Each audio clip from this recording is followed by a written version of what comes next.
preacher. Peter, this story comes from Papua New Guinea, located in Africa. Peter always wondered what God's plan was for his life. Both his parents were school teachers and avid Christians, so they taught him a lot about God and how to pray and many other things. Yet, as he grew, becoming a teenager, his friends influenced him to do things that gradually distanced him from God.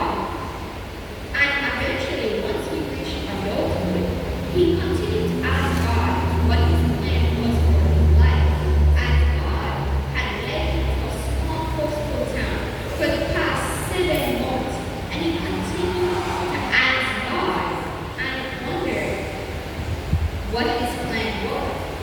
One day, he decided that he was going to fast. So he fasted for almost the entire day.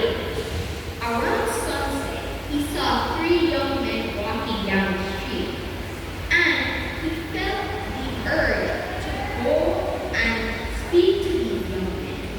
So he decided to follow his intuition, and when he arrived and spoke to them, they introduced themselves as street preachers who felt led to preach the gospel in small coastal towns like the one he was living in. And their names were Thomas, George, and Junior. Peter, after dwelling on it, he continued to ask God what his purpose was. And one night, he fell asleep with the Bible on his chest. He had a compelling dream that drew him to Matthew 10, where he read about how God performed many miracles using his disciples. And this is when he realized what his true calling was.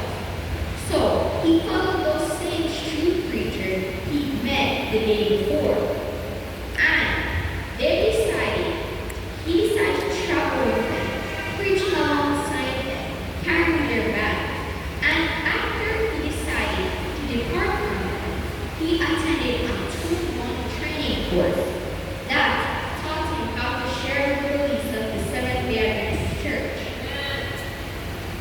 And on his first solo expedition, brought him through the thick rainforests of Papua New Guinea, where he found a small church that he began to evangelize in.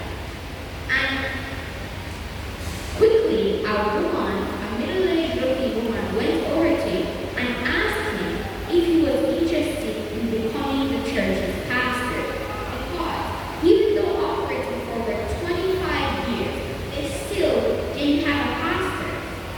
And she was asking if he was interested in the role, in the position. So he agreed, serving as a volunteer leader for an entire year.